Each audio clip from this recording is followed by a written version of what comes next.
Salut, c'est EasyS pour un nouveau tuto. Enfin, pas tellement un tuto, plus des explications sur quel capot d'astre choisir. Alors, voilà, c'est peut-être une question relativement simpliste qu'on se pose, ou que généralement qu'on se pose pas, on achète un capot d'astre comme ça. Mais voilà, j'en ai deux qui sont différents, et après un certain usage, j'ai trouvé les avantages.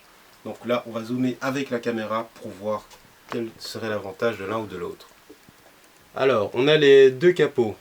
Je vais commencer par celui du dessus.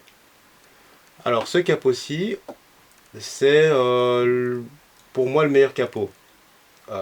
Pourquoi? Parce que, en fait, même si ça ne se voit pas très bien à la caméra, les deux dents sont en fait en caoutchouc.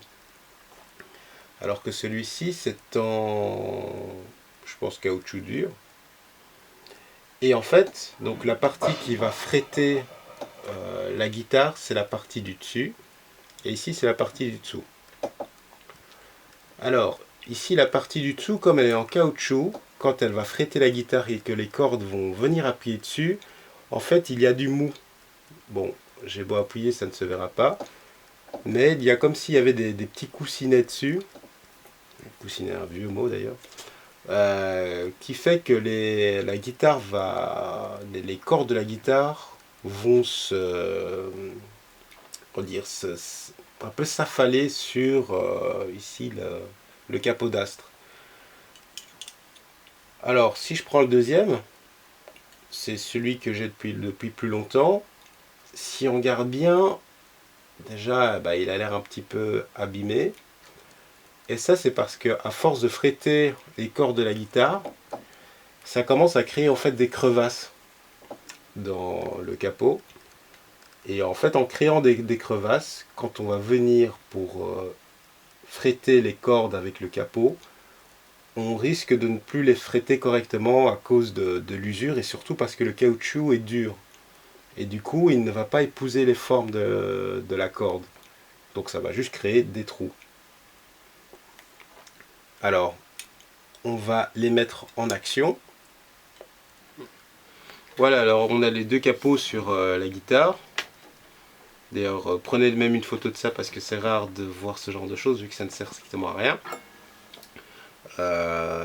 Donc on a le premier capot ici, donc qui est pour moi le moins bien, qui lui du coup va se mettre j'ai envie de dire du haut vers le bas, et on va venir en fait voilà le pincer comme ça. Bon, inutile d'expliquer comment mettre un capot, je crois que c'est relativement simple. Ouais, donc en fait le mouvement à faire pour enlever le premier capot est, je trouve, plus difficile que le mouvement du deuxième.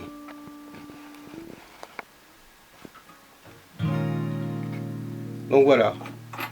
Alors, un petit avantage quand même à ce capot-ci, au premier, c'est qu'il a, en fait, il est réglable. Donc on peut régler, on va dire, la tension qu'il y a.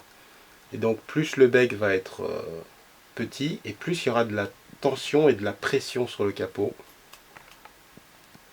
Et plus on va venir amener la roue près du capot d'astre, et moins il y aura de tension. Donc c'est vrai que ça c'est quand même relativement pratique. Quand on sent que le capot ne frette pas assez, on le met.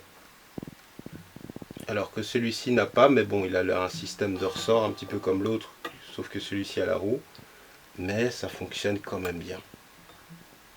Pas de souci avec ça. Non.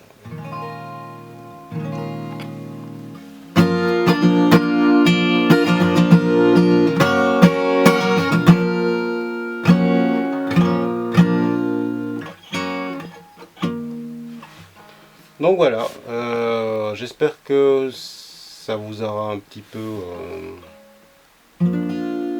aidé à choisir quel capot d'astre utiliser. Et on se retrouve pour de prochaines vidéos.